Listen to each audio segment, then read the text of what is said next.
Greetings, seeker of rest. Every thought is becoming a distant star, beautiful but far away. In this stillness, we find the path to a place where only dreams reside. Chapter 1. The Descent into Stone, where light softly fades. The air changes first. Something imperceptible shifts in the quality of breath itself, the way molecules gather and settle. Above, the surface world carries its familiar weight of sky and wind, but here, beneath the ordinary ground, something ancient stirs in the stillness. Stone steps descend into gentle darkness. Each step carved by hands that knew patience, that understood the slow art of shaping rock. The surface roughened just enough to hold a foot safely, worn smooth by countless passages over years that stretch beyond counting. These stairs do not hurry. They invite a slower rhythm, a measured pace that matches the heartbeat of underground spaces. The first step downward feels like crossing a threshold, invisible yet profound. The temperature drops by a single degree, then another, as if the earth itself breathes cooler air upward through ancient channels. Light from above grows softer with each downward movement, not vanishing but transforming, becoming something gentler, more diffuse. Walls of weathered stone embrace this descent. Their surfaces hold the memory of water that once flowed here, leaving patterns like frozen rivers in the rock. Fingers trailing along these walls discover textures smooth as river stones in some places, rough as tree bark in others. The stone speaks of time measured not in seasons but in centuries, in the slow accumulation of mineral deposits that build their layers, grain by grain. The stairway curves gradually, following some natural contour of the earth. No harsh angles cut through this space. Everything flows with organic precision, as if grown rather than built. The architects of this place understood that underground paths should move like underground rivers, finding the easiest passage through stone and soil. Sound changes too. Footsteps that rang clearly on surface stones now produce softer echoes. The sharp edges of noise round themselves against these walls, becoming muffled, becoming whispers. Even breathing seems quieter here, as if the air itself has learned the art of silence. Light seeps downward from openings carved high in the curved ceiling. These apertures filter sunlight through layers of crystal and polished metal, creating pools of luminescence that shift and dance without ever changing their essential character. The light moves like slow water, flowing along the walls in gentle streams that neither blind nor abandon the traveler to darkness. More steps descend into this embracing gloom. The rhythm of placement becomes meditative. Left foot, pause. Left foot, right foot, pause.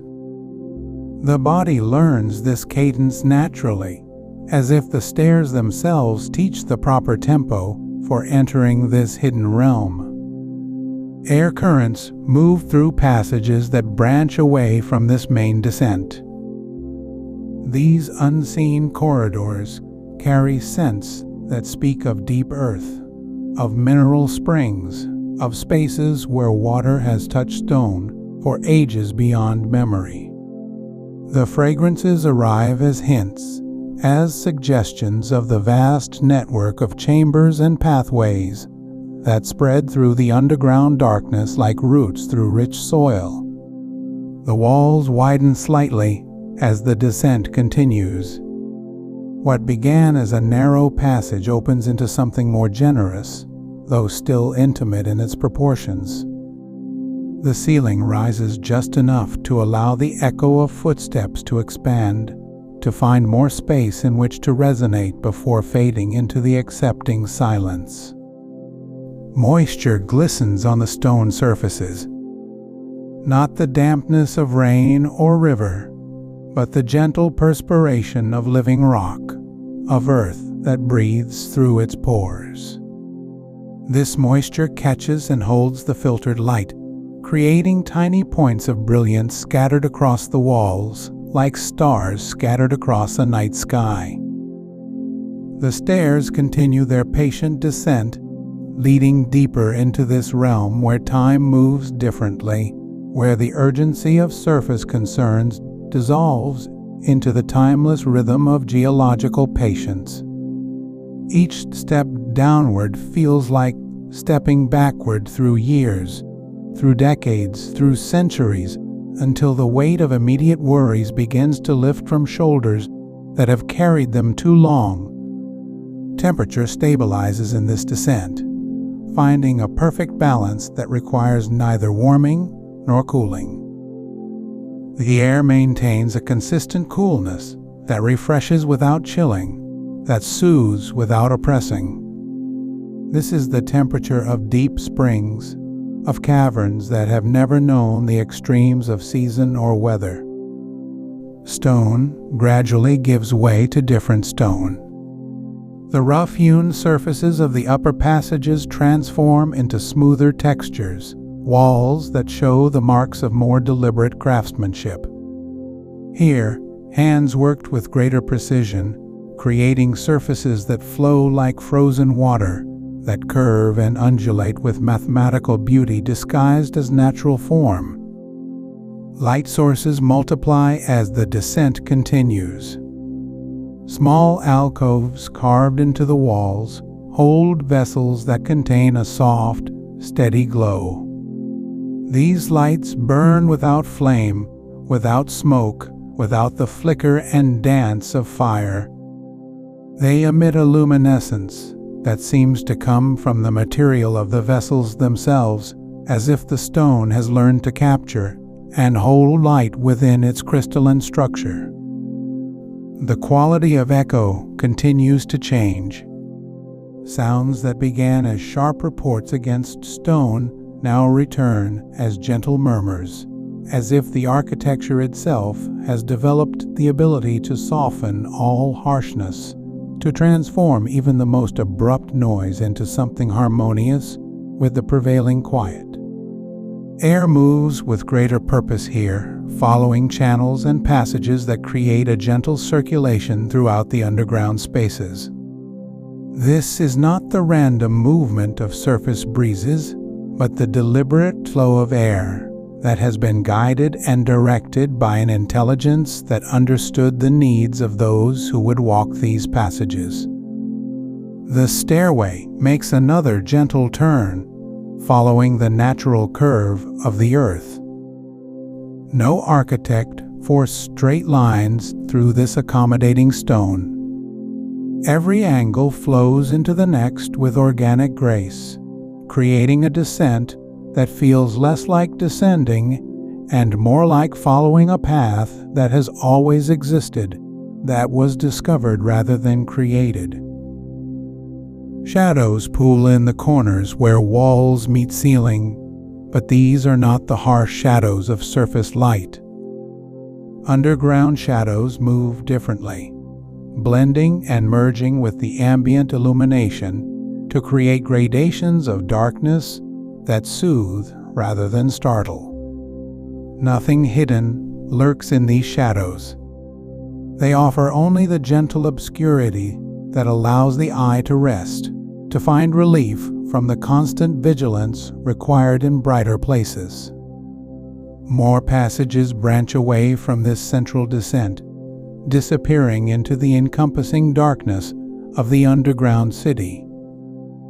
These side corridors exhale air that carries hints of distant spaces, of chambers and halls that await exploration when the time is right. But for now, the main passage continues its patient descent, leading ever deeper into this realm of stone and shadow and filtered light. The walls show more elaborate workmanship as the descent progresses. Patterns emerge in the stone, subtle geometries that repeat and vary like musical themes. These designs were not carved for decoration alone, but seem to serve some functional purpose related to the flow of air, the distribution of light, the acoustic properties of the passage itself. Footsteps find their own rhythm on these ancient steps, a cadence that harmonizes with the pulse of the place itself. The stone seems to respond to this percussion, as if the passage were designed to be walked upon, to be activated by the presence of travelers who understand the patience required for true descent. Light continues its gentle transformation as the stairs lead deeper into the earth. What began as recognizable sunlight has become something else entirely, a luminescence that seems to emanate from the very atmosphere of the underground realm. This light has been filtered through so many layers, reflected off so many surfaces, that it has acquired its own character, its own quality of illumination that belongs neither to day nor night, but to the eternal twilight of underground spaces. The passage widens again, preparing to welcome the traveler into chambers yet unseen, into spaces where the forgotten civilization continues its patient existence beneath the unaware world above. Chapter 2. Stone Corridors and Whispered Light. The widening passage opens into the first true corridors of the underground city, spaces carved with the patience of centuries. These pathways stretch into gentle darkness, their walls bearing the marks of countless hands that shaped them long ago. The stone here tells stories through texture alone, through the subtle variations in surface that fingers can read like ancient braille.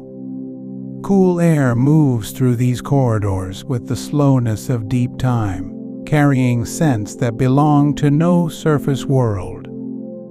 There is the mineral breath of limestone, the faint metallic whisper of veins running through rock, and something else, something that might be the accumulated essence of all the years these passages have sheltered life within their embrace. The air tastes of stillness, of spaces that have known only the gentlest disturbances.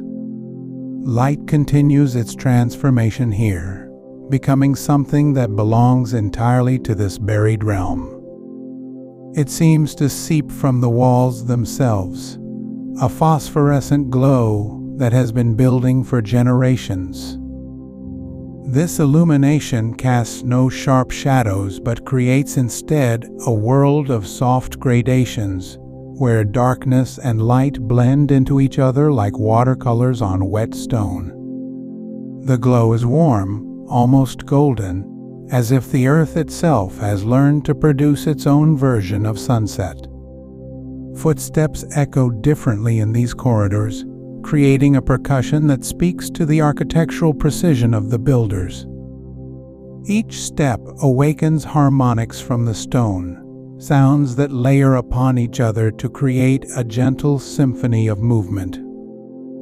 The echoes do not bounce harshly but roll like slow waves, expanding and softening until they become part of the ambient whisper that fills these spaces. The walls reveal their craftsmanship in the dim light, surfaces that were carved not with crude tools but with implements that understood the grain of stone. Every curve follows the natural inclinations of the rock, working with rather than against the geological forces that shaped these depths. The result is architecture that feels grown rather than built, organic forms that emerge from the earth as naturally as caves form from water's patient work. Patterns emerge in the stone as eyes adjust to this underground twilight. What first appeared as uniform surfaces reveal subtle reliefs, decorations so integrated into the structural elements that they seem like natural formations.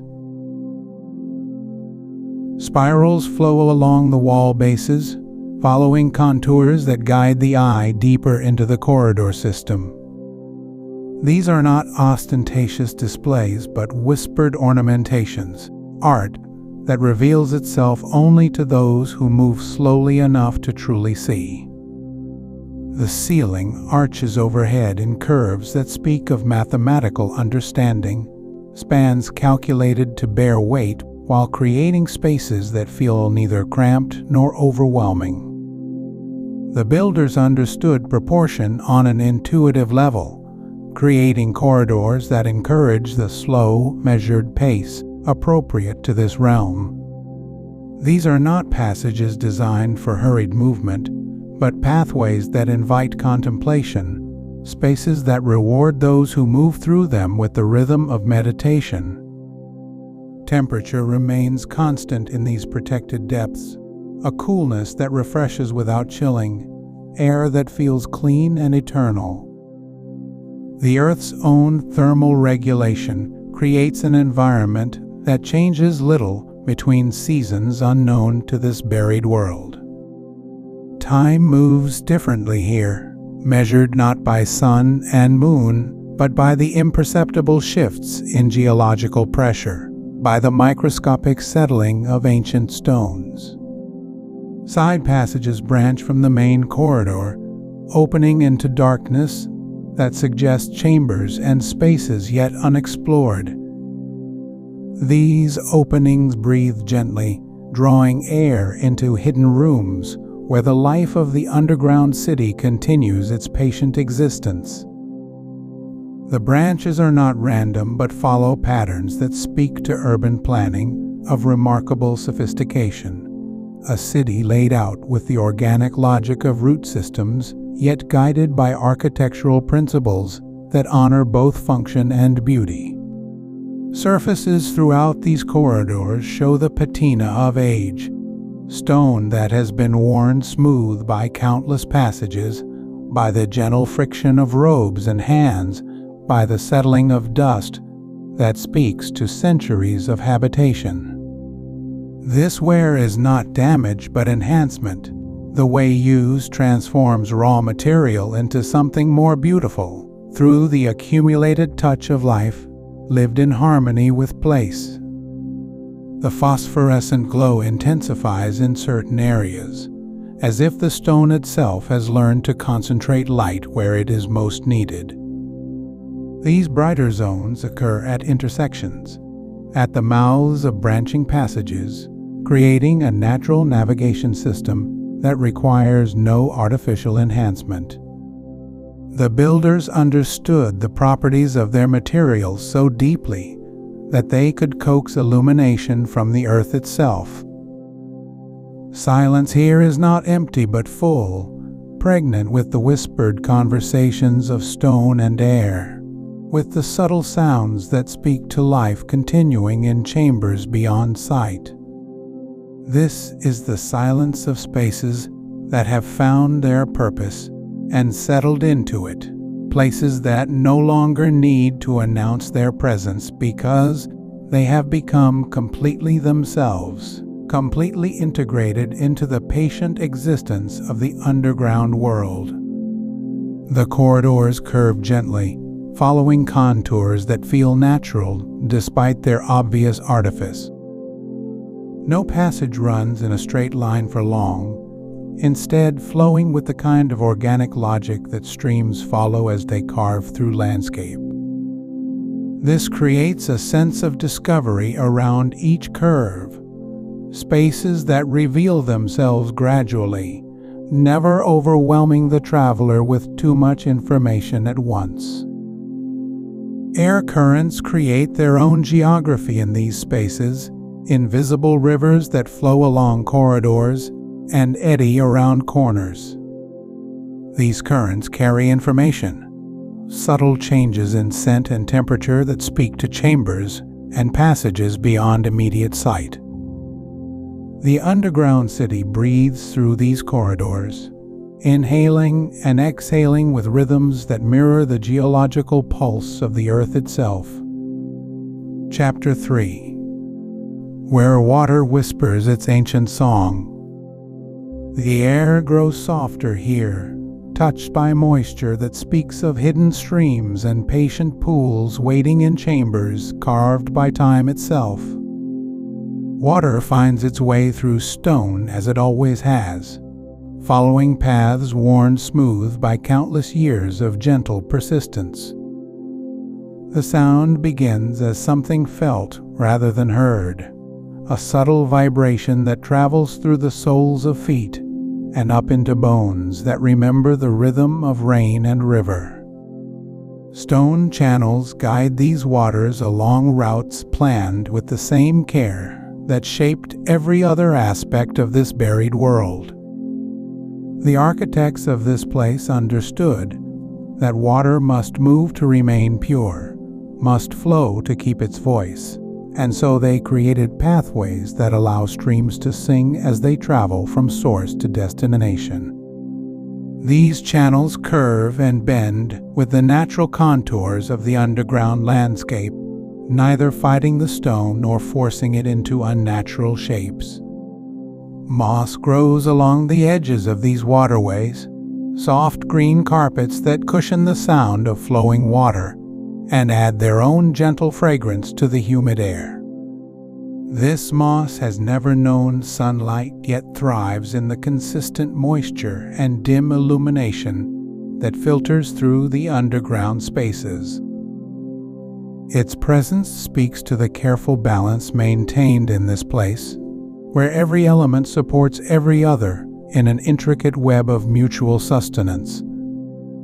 The water moves with unhurried purpose, carrying with it the accumulated wisdom of its journey through layers of earth and stone. This is water that has touched the deepest roots of the world, that has filtered through chambers where crystals grow in darkness and minerals dissolve into liquid poetry. Each drop holds the memory of its passage, the slow transformation that occurs when water rests in stone and learns patience from the ancient foundations of the earth. Small fountains emerge from walls at regular intervals, not grand displays of engineering prowess, but humble offerings of refreshment to those who walk these corridors.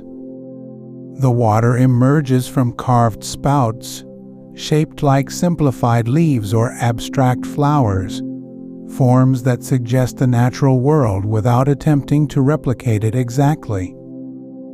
These fountains fill shallow basins cut directly into the walls, basins worn smooth by the touch of countless hands over generations beyond counting.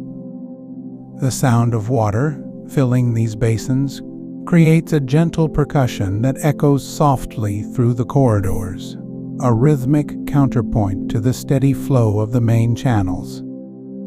This music of water on stone has no beginning and no end, simply is, like breathing or heartbeat, a constant that grounds all other sounds in its steady presence. The acoustics of these spaces have been shaped to allow this water music to carry without overwhelming, to create a backdrop of liquid peace that soothes without demanding attention. Humidity rises from the water channels and pools, creating air that feels soft against skin and gentle in lungs. This moisture carries with it the subtle sense of clean stone and growing moss, of water that has traveled far and rested well. The air here invites deeper breathing, slower movement, a pace that matches the unhurried flow of the streams that give these passages their particular character. Light reflects differently in these humid corridors, creating subtle variations in shadow and illumination that shift as moisture moves through the air. The pale glow that emanates from recessed alcoves catches droplets of condensation on stone walls, creating tiny points of light that appear and fade like distant stars. These droplets gather and fall with their own rhythm, adding their small voices to the larger chorus of water sounds that define these spaces. The stone here bears the marks of water's patient work, surfaces polished smooth by generations of gentle flow, edges softened by the persistent caress of moisture. This is not the dramatic erosion of rushing rivers, but the subtle artistry of water that moves with purpose but without haste, shaping its environment through consistency rather than force. The result is stone that feels alive, responsive to touch, warm despite its underground location. Channels branch and merge with organic logic, creating a network of waterways that serves practical purposes while maintaining the beauty that characterizes every aspect of this underground realm. Some channels carry water to fountains and basins for drinking and washing. Others flow toward pools where residents come to rest and reflect, and still others disappear into walls and floor, carrying water to chambers beyond sight where gardens grow in careful cultivation. The temperature here remains constant, neither warm nor cool but perfectly balanced, as if the presence of flowing water moderates the underground climate and creates conditions ideal for both human comfort and the growth of moss and other simple plants that add their quiet beauty to these corridors. This temperature speaks to the sophisticated understanding of natural systems that guided the creation of this place, where every element works in harmony with every other to create spaces that support life without struggle. Pools appear at irregular intervals, some shallow and others deeper, all shaped with the same organic curves that characterize the water channels.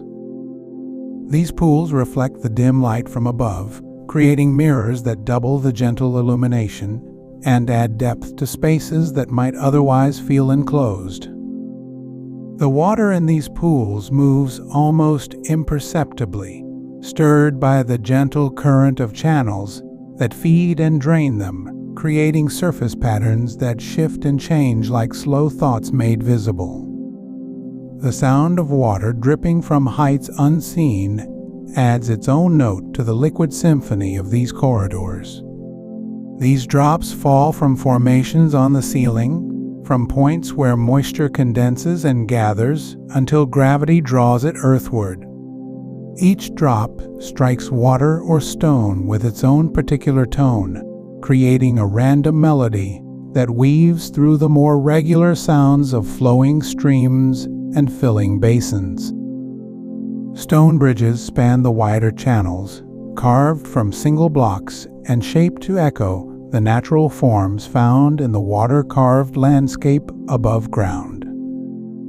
These bridges bear no ornament beyond the subtle curves that make them seem grown rather than built, extensions of the stone floor that happen to arch over flowing water. Walking across these bridges brings the sound of water closer, makes it more immediate, turns the gentle background music of the streams into a more present companion for a few steps before distance moderates its voice once again.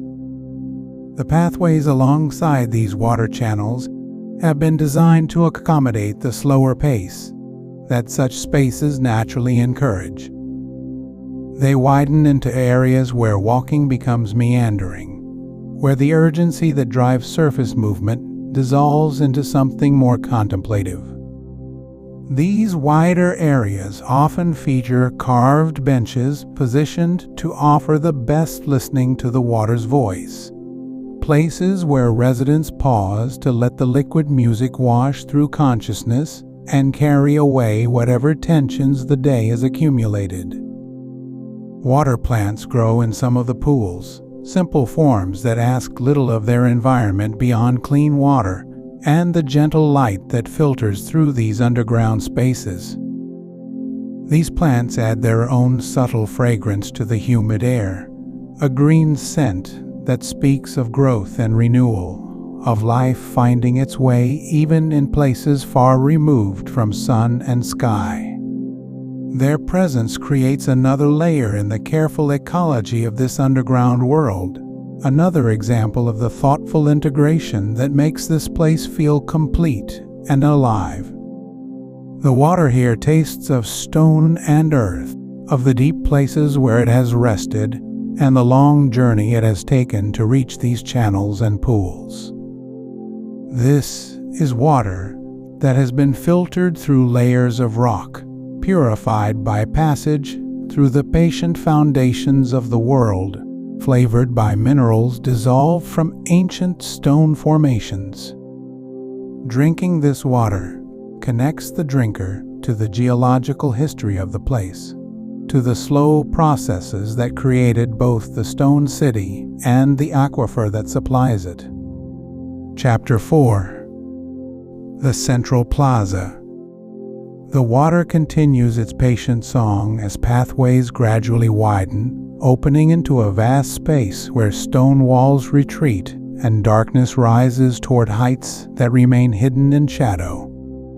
This is the heart of the underground city, a central plaza carved from living rock, where the careful architecture of smaller spaces gives way to something more expansive, more breathtaking in its ancient grandeur.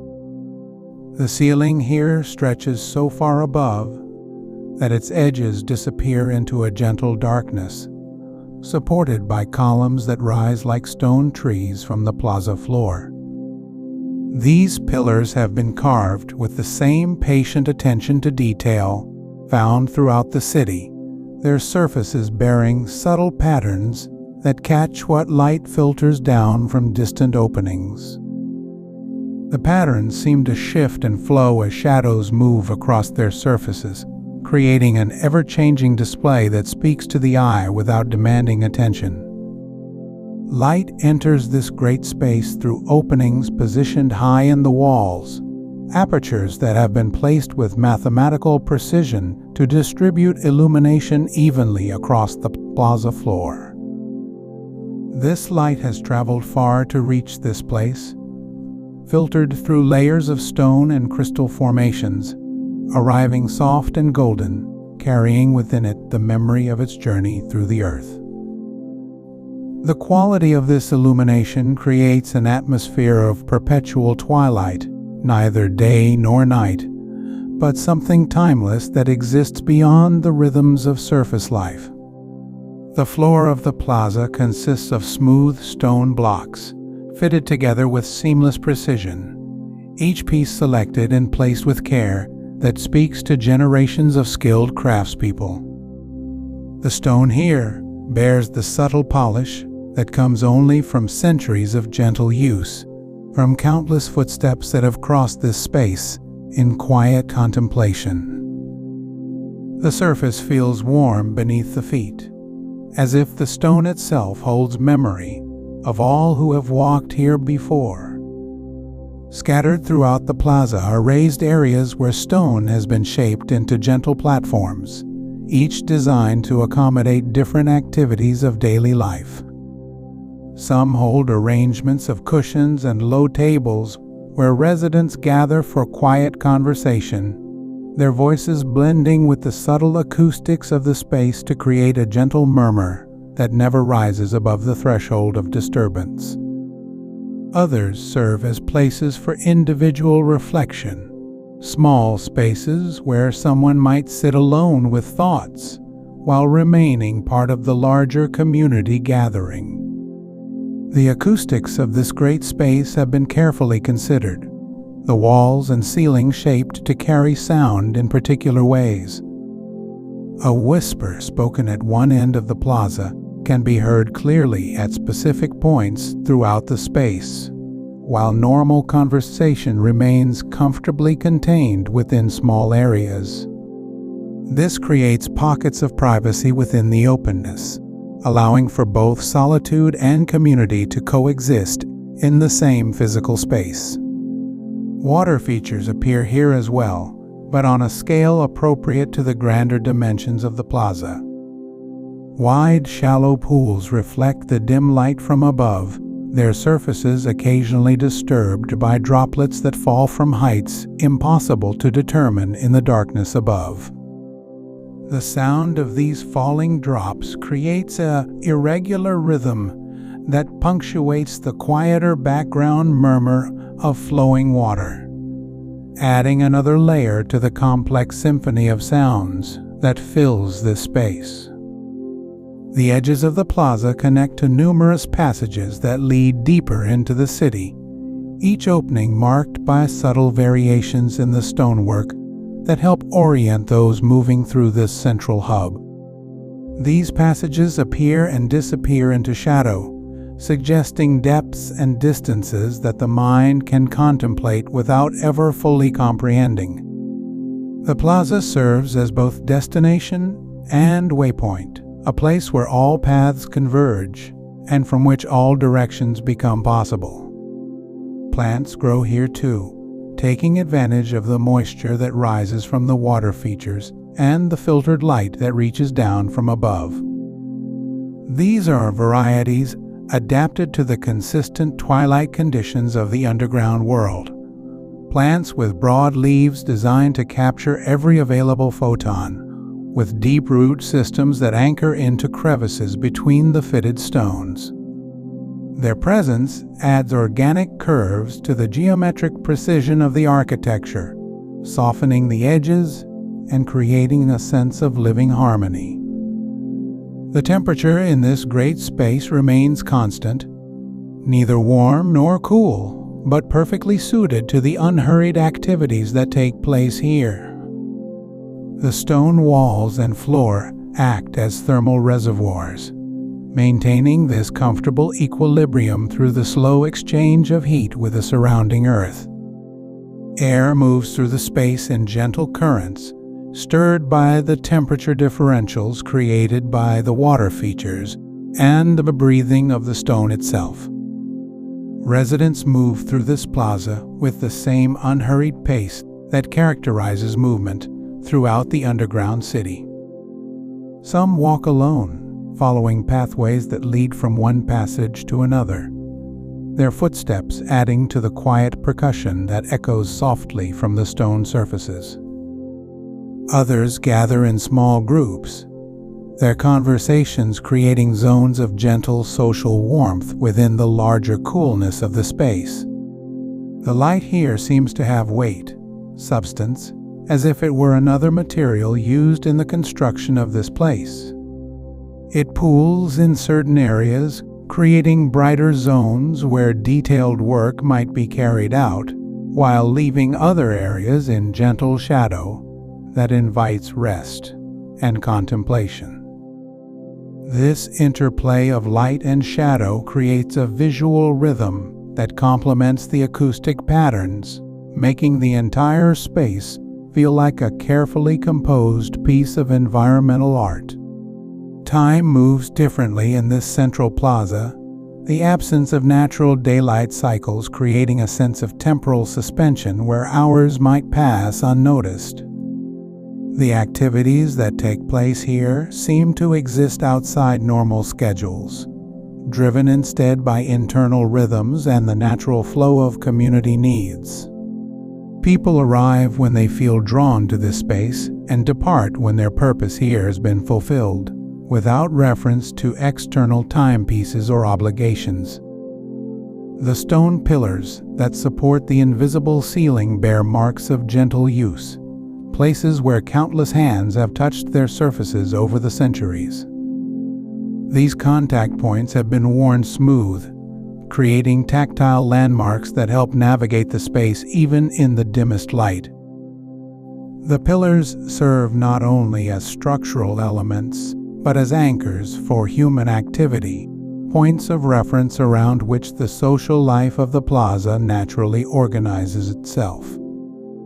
Above, in the darkness beyond the reach of the filtered light, there might be galleries or chambers where other activities take place, spaces that remain invisible from the plaza floor, but contribute to the sense of vast inhabited space.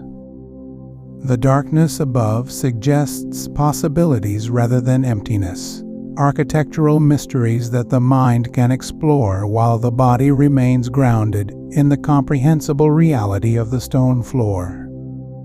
The plaza serves as a repository for the collective memory of the community, a space where the accumulated wisdom of generations seems to reside in the very stones.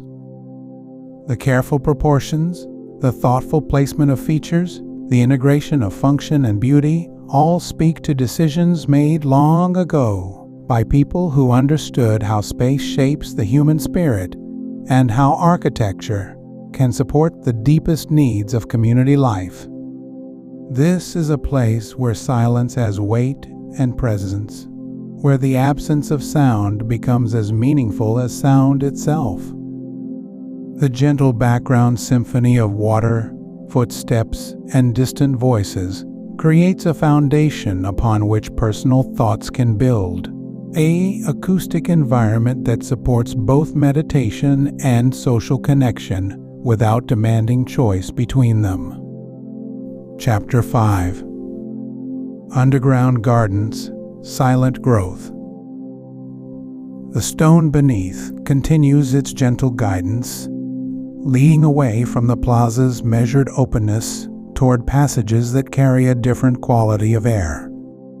Here the coolness holds traces of earth and moisture, subtle suggestions of life that grows in darkness, of roots that find their way through ancient foundations without need of sunlight. These corridors narrow gradually, their walls bearing the marks of careful excavation, each surface shaped by hands that understood the relationship between stone and the living things that might one day share these spaces. The ceiling lowers to a more intimate height, creating passages that feel protective rather than confining, spaces that draw the body into a quieter rhythm of movement and breath. The first garden appears as a widening in the passage, a circular chamber where the architects carved niches into the living rock, creating terraces and platforms for soil and root systems that have adapted to this underground existence over countless generations. The darkness here pulses with a different energy, the subtle presence of chlorophyll and cellulose, the patient chemistry of growth that requires no external illumination. Water moves through these spaces in carefully planned channels, small streams that emerge from hidden springs in the upper reaches of the chamber walls. The sound of this flowing water creates a gentle percussion, drops falling from one level to another, the soft splash and whisper of moisture finding its way to waiting root systems through pathways carved both by design and by time.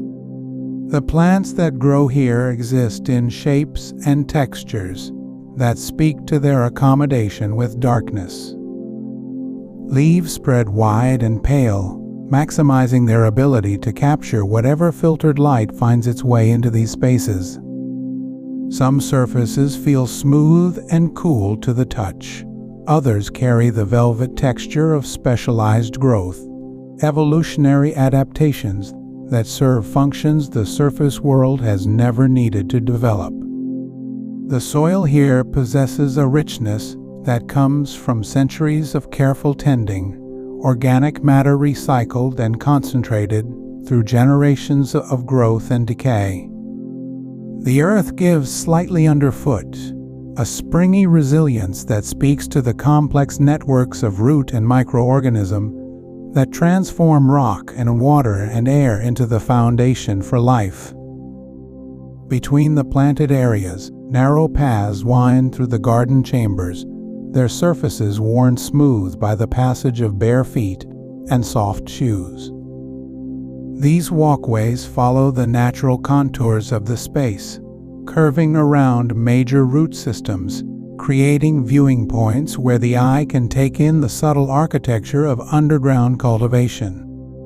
The fragrance in these spaces builds slowly, a complex layering of earth and green growth, the sweetness of certain flowers that bloom in darkness, the mineral clarity of underground water, the deep richness of soil that has never known drought or flood, only the steady provision of exactly what growing things require. Some chambers specialize in particular types of cultivation. In one space, trailing vines create living curtains that divide the area into smaller, more intimate growing spaces. The vines themselves seem to glow with their own subtle luminescence, a biological response to their environment that provides just enough light to navigate by, just enough illumination to appreciate the graceful curves of their growth. Another chamber focuses on what might be called underground grasses, plants that grow in soft, flowing masses, creating surfaces that feel almost like living carpets underfoot. Walking through these areas requires a slower pace, a more careful attention to where each step falls, but the sensation of moving through living material adds a dimension of sensory experience that pure stone cannot provide. The gardeners who tend these spaces move with the quiet efficiency of those who understand their plants intimately. Their footsteps whisper through the growing areas, pausing here to check the moisture level in a particular bed, adjusting there the flow of water through a feeding channel. Their presence adds a human dimension to these spaces without disrupting the fundamental quietness that allows both plants and people to thrive. Tools lean against walls or rest on small shelves carved into the rock faces. Simple implements designed for specific tasks, their forms evolved through generations of use to fit both the human hand and the particular requirements of underground cultivation. The metal shows the patina of long use without neglect, the kind of care that comes from understanding that good tools, like good growing spaces, develop their most useful qualities over time. The layout of these garden chambers follows principles that seem to emerge naturally from the interaction between human need and plant requirement. Growing areas flow into rest areas, places where curved stone benches provide seating that looks out over the planted spaces. These viewing areas allow time for quiet observation, or the kind of patient attention that notices small changes in growth patterns, subtle shifts in the health and vitality of individual plants. The temperature in the garden spaces maintains a remarkable steadiness, neither the coolness of the purely stone areas nor any artificial warmth, but a moderate climate that seems to arise from the presence of so much living material in a stable underground environment. The air moves gently, circulation patterns that ensure fresh air reaches all growing areas, while maintaining the humidity levels that support healthy plant life. Water collection systems integrated throughout the garden chambers catch and redirect the constant, gentle moisture that seeps through the surrounding stone. These systems transform what might otherwise be a problem of drainage into a resource for cultivation, channeling water where it serves the growing plants while preventing the kind of standing moisture that might damage stone structures or create unhealthy air conditions. The acoustic qualities of the planted areas differ markedly from the pure stone chambers. The presence of soil and growing material absorbs and softens sound, creating spaces where conversation naturally drops to whispers, where the small sounds of growth and tending become more noticeable than they might in environments with harder surfaces. Some plants here produce subtle sounds of their own, the whisper of leaves moving in air currents, too gentle to feel against human skin, the tiny percussion of water drops falling from leaf to leaf, the almost inaudible creak of stems adjusting to changes in moisture or air pressure.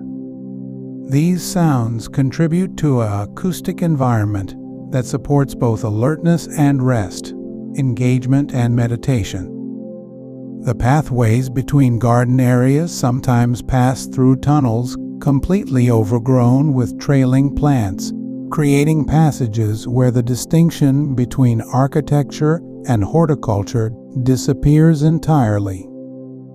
Moving through these living tunnels requires trusting the path underfoot while accepting that visibility drops to nearly nothing, navigation by touch, and the subtle guidance of air currents rather than by sight.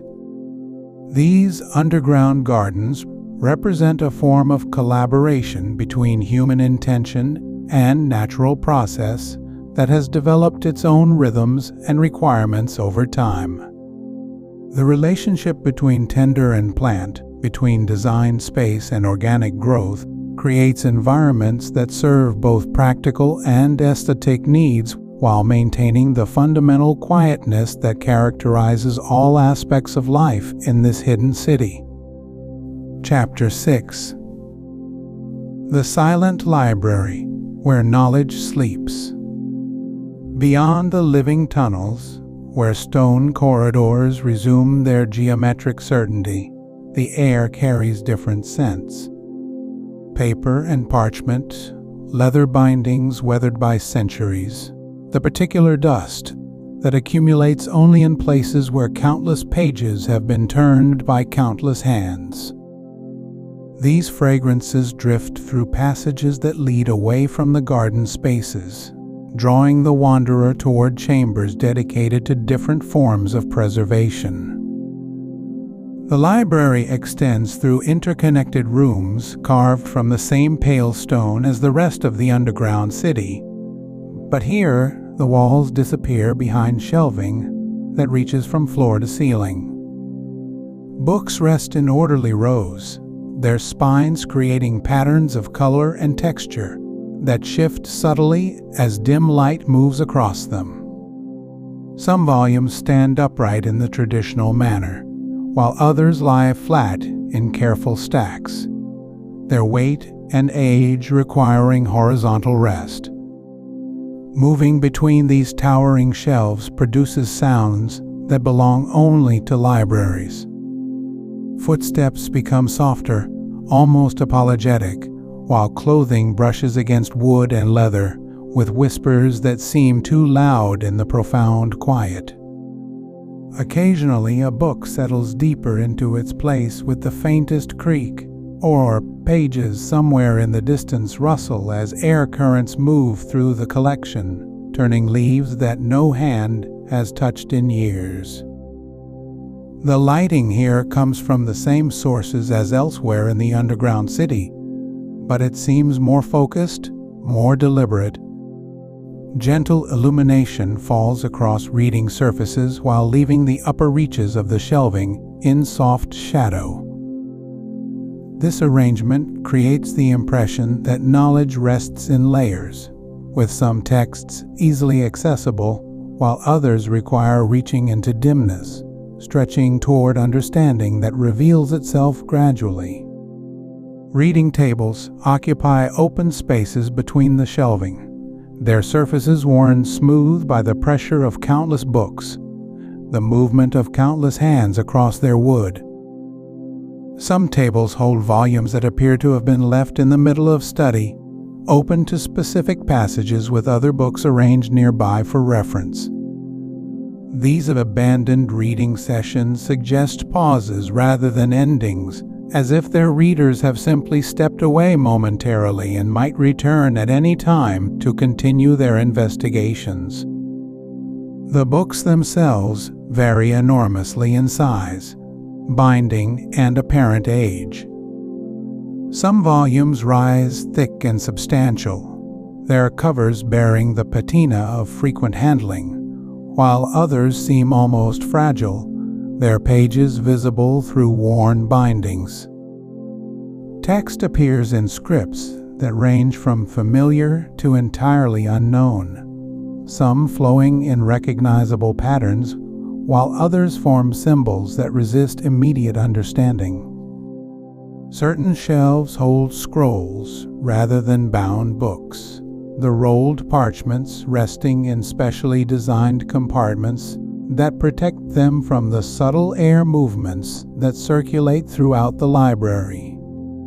These scrolls create their own acoustic signature when disturbed, a dry rustling that speaks of age and careful preservation. Unrolling one reveals text that flows in continuous columns without the breaks and divisions that characterize later forms of written communication. The library's organization follows principles that become apparent through patient observation rather than obvious signage. Related texts cluster together not only by subject but by some deeper affinity, as if the knowledge itself has shaped the arrangement over time. Books on similar topics seem to have drawn closer to each other through years of consultation, creating neighborhoods of related understanding within the larger collection. Some areas of the library specialize in particular types of knowledge. One section houses texts that deal with the cultivation of underground spaces, their pages filled with diagrams showing root systems and drainage patterns, irrigation methods adapted to spaces that never see direct sunlight. Another area contains volumes focused on the working of stone and metal, their pages bearing the marks of hands that have moved between practical work and theoretical study. The deepest parts of the library extend into chambers where the newest acquisitions give way to progressively older texts. Here, books rest in climate-controlled conditions that preserve them against the slow decay that threatens all written material. The air in these chambers moves more slowly, filtered through systems that remove particles while maintaining the humidity levels that keep parchment and paper flexible. Moving through these preservation chambers requires adapting to conditions designed for books rather than human comfort. Temperature remains constant but slightly cool, humidity carefully controlled, air movement minimal. These environmental requirements create an atmosphere that encourages quiet contemplation while discouraging extended occupation. Knowledge here feels particularly precious, requiring both reverence and restraint from those who seek to access it. Some texts in these deeper chambers show evidence of damage and careful repair. Pages that have torn have been mended with materials that match the original as closely as possible, while faded text has been carefully traced over with inks that reproduce the original scripts. These restoration efforts represent ongoing relationships between the books and their caretakers, dialogue conducted through preservation rather than reading. The work surfaces in these specialized chambers hold tools designed for the care of old texts. Soft brushes for removing dust, specialized weights for holding pages flat without pressure damage, magnifying devices that reveal details invisible to unassisted eyes. These implements rest in arrangements that suggest regular use, ongoing projects of maintenance that continue regardless of whether anyone currently reads the texts they preserve. Leaving the deepest preservation chambers and returning toward the library's more accessible areas creates a sense of traveling forward through time. The books grow less fragile, their bindings more robust, their pages wider, and their text darker. This progression marks not only the age of individual volumes, but also changes in the technology and materials used for creating books, chronicles of innovation, preserved in the very substance of the written word. Chapter 7. Ancient Dwellings, Forgotten Warmth. Beyond the library's carefully tended chambers, passages lead deeper into areas where people once made their homes. The transition happens gradually, stone corridors widening into spaces that feel more intimate, more personal than the grand halls and preservation rooms left behind.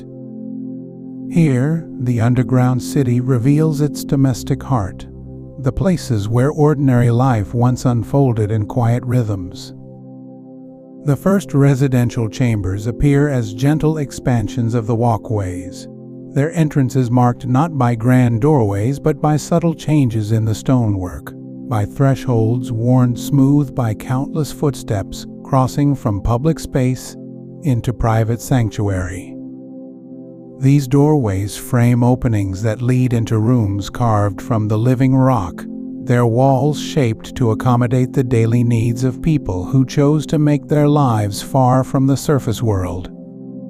Inside these ancient dwellings, the air holds a different quality than the preservation chambers, warmer somehow, touched with traces of domesticity that persist long after their inhabitants departed.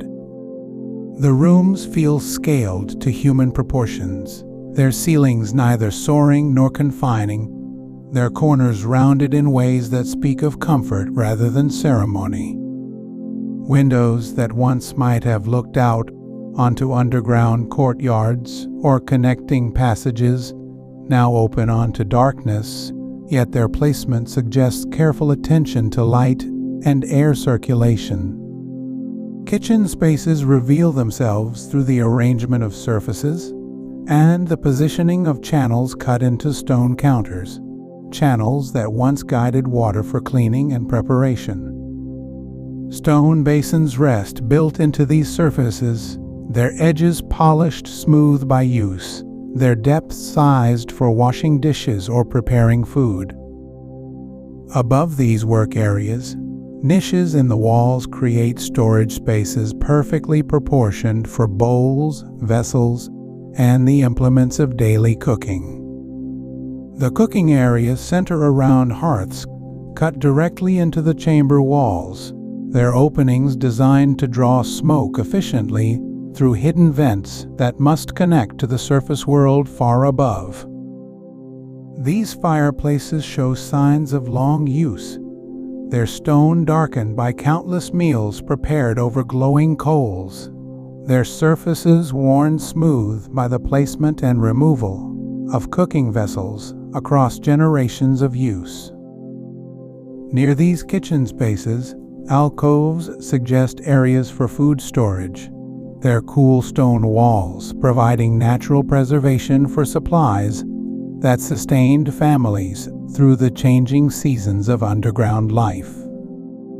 Some of these storage areas retain wooden shelving, the wood darkened with age but still solid, still holding the shape given to it by craftspeople who understood the properties of different materials and their behavior in this underground environment.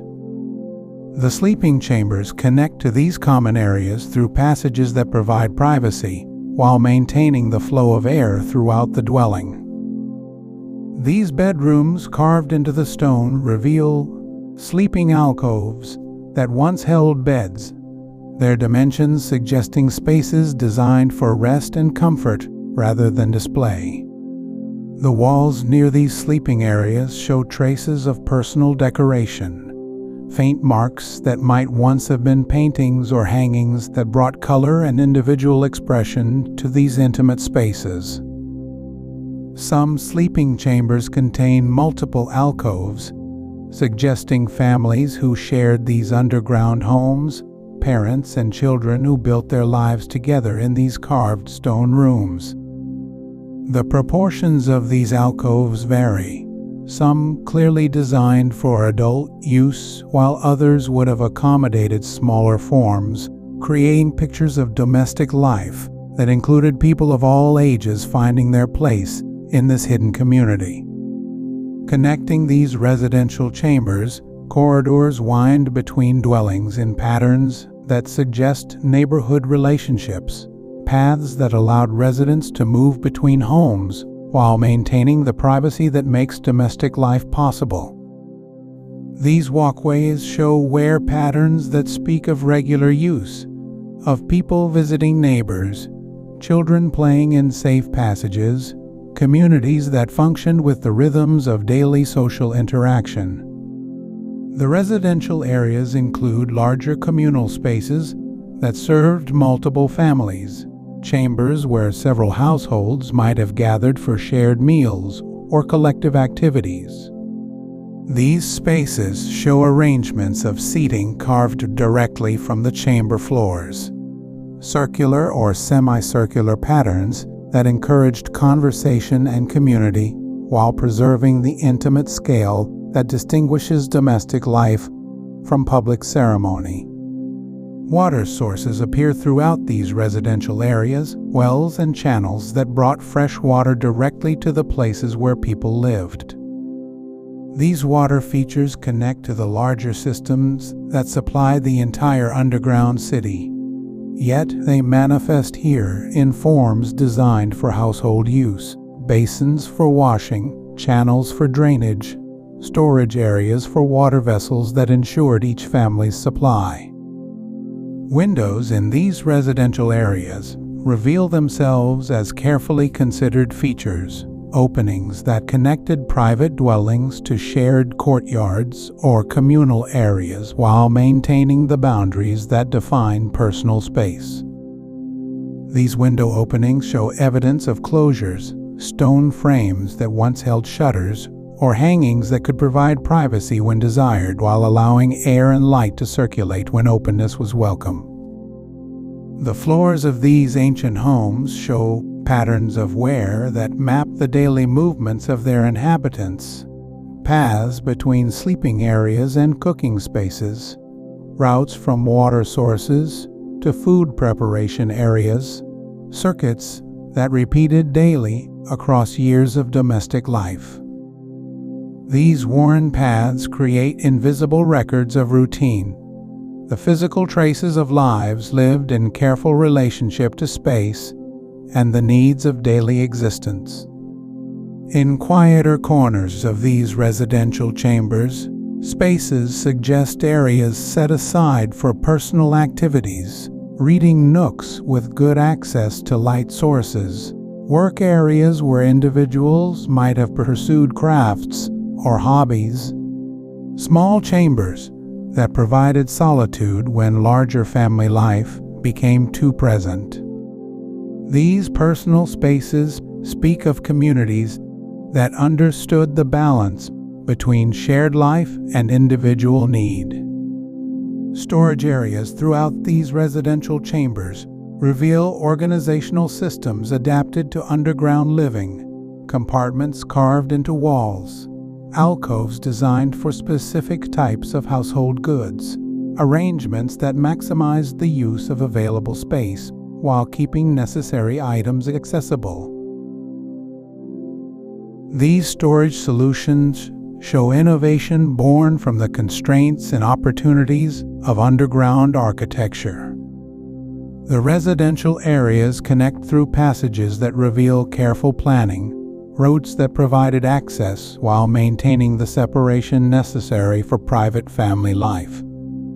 These connecting ways show evidence of collective maintenance, shared responsibility for the passages that served multiple households, cooperation that sustained both individual families and the larger community they formed together.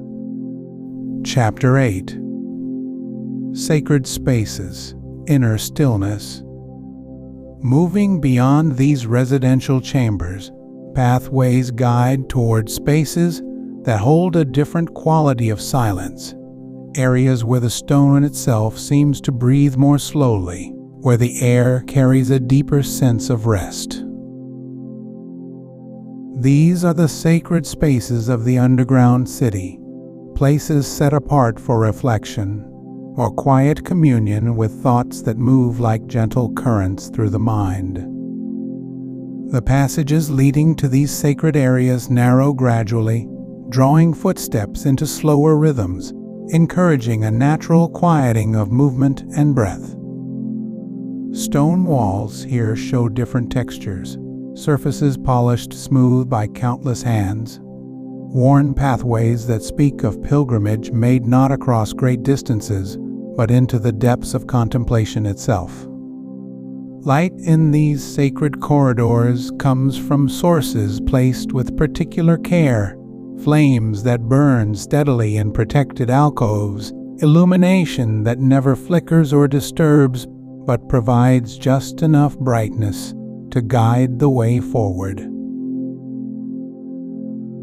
This light creates no harsh shadows, only gentle gradations between brightness and dimness that soothe the eyes and calm the spirit.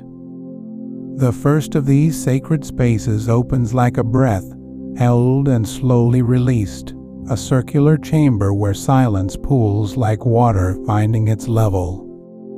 Stone benches curve along the walls, their surfaces worn smooth by those who came here to sit in quietude, to let thoughts settle like sediment in still water. The ceiling rises into darkness above, creating a sense of vast space contained within intimate boundaries. Air moves differently in this chamber, currents so gentle they barely register as movement, yet they carry a freshness that speaks of hidden ventilation systems, of careful attention to the needs of those who come here to breathe deeply and rest in stillness. The temperature remains constant, neither warm nor cool, but perfectly balanced to support long periods of quiet sitting. From this central chamber, smaller alcoves branch like petals from a flower, each one designed for solitary reflection, spaces where individuals might come to sit alone with their thoughts, to follow the gentle movements of mind that emerge in deep silence. These alcoves hold just enough space for one person, intimate without feeling confined, private without isolation from the larger sacred area. Stone surfaces in these meditation spaces show subtle variations in texture and color, natural patterns in the rock that provide gentle focal points for contemplation, organic designs that emerge from the stone itself rather than imposed decoration. These natural patterns seem to shift slightly in the gentle light, creating a sense of quiet movement that soothes rather than distracts. The acoustics of these sacred spaces carry sound in particular ways, soft footsteps becoming whispers of movement, gentle breaths creating barely audible rhythms that blend with the natural sounds of stone and air. Any sound made here seems to become part of a larger symphony of silence, notes in a composition written by stillness itself. Deeper into this sacred complex, passages lead to chambers designed for different forms of quiet practice, spaces where movement might accompany contemplation, areas with smooth floors where gentle walking meditation could unfold like a slow dance with silence. These walking chambers offer circular or meandering paths, routes that curve and flow without sharp angles or sudden changes in direction. In one such chamber, shallow pools of water reflect the gentle light, surfaces so still they mirror the stone ceiling above, creating a sense of space that extends both upward and downward simultaneously. The sound of water here exists at the very edge of hearing, a presence felt more than heard, a liquid silence that deepens the overall quiet. These water chambers connect to areas where the sound of flowing streams provides a gentle backdrop for contemplation, water moving through channels carved into the stone floors, currents that flow at the pace of deep breathing, creating rhythms that naturally synchronize with the slower patterns of meditative awareness. The water's movement creates a continuous whisper that masks other sounds while never becoming intrusive itself. Throughout these sacred spaces, the arrangement of elements suggests practices that honored both solitude and community, areas where individuals could pursue personal reflection while remaining connected to the larger spiritual life of the underground city. These spaces show evidence of regular use without wear, care without burden, devotion expressed through gentle presence rather than elaborate ritual. Chapter 9. The deepest tunnels where time itself grows still. Beyond these sacred waters, the passages lead deeper still, into the oldest arteries of the underground city where the stone itself seems to remember longer dreams. Here, the tunnels narrow and widen in patterns that follow no surface logic, carved by hands that understood the earth's own rhythms, following veins in the rock that whisper of depths beyond human memory. The air here moves differently, slower, carrying scents of mineral and time, of stone that has known centuries of gentle breath. Each footstep echoes briefly before being absorbed into the profound quiet, sounds that seem to travel not outward but inward, into the deeper spaces of awareness where external noise cannot reach. These deepest passages connect chambers where no artificial light has ever burned, spaces lit only by the faint phosphorescence that lives within certain stones, a glow so subtle it exists at the very edge of vision, illuminating nothing yet somehow making the darkness visible, touchable, present as a living thing. The temperature here remains constant across seasons that the surface world has forgotten, a steady coolness that speaks of the Earth's own heartbeat, rhythms that measure time not in days or years but in the slow dance of geological change, the patient transformation of one kind of stone into another. Walking these ancient tunnels feels like moving through the dreams of the Earth itself, passages that curve and branch according to laws older than architecture, following the natural fractures and flows that guided the first inhabitants toward spaces already perfect for human habitation. The walls show marks of tools used with infinite patience, shaping without forcing, working with the stone's own willingness to be shaped. In the deepest chambers, silence becomes so complete it develops its own presence. A quiet so profound it seems to press gently against the skin, inviting the breath to slow, the heartbeat to find its most natural rhythm. Here the separation between listener and listened to dissolves into something larger, older, more patient than any single awareness. Chapter 10. The Chamber of Sleep. The deepest chamber waits in absolute darkness, where even the faintest echoes fade into perfect stillness. Here the air moves so slowly it barely stirs, carrying only the gentlest breath of ancient stone and time itself. The walls curve inward like cupped hands, holding this space in tender protection from all disturbance. Footsteps become whispers, then silence as the body finds its most natural rest. The stone floor feels smooth as water beneath tired limbs, worn to perfection by countless generations who found peace in this sacred hollow. Temperature and breath merge into one rhythm, one quiet pulse that needs no counting, no measuring, only the soft surrender to sleep's patient embrace. In this forgotten chamber, consciousness drifts like dust motes in still air, settling gently into dreams older than memory, deeper than thought, where the underground city continues its eternal, peaceful existence.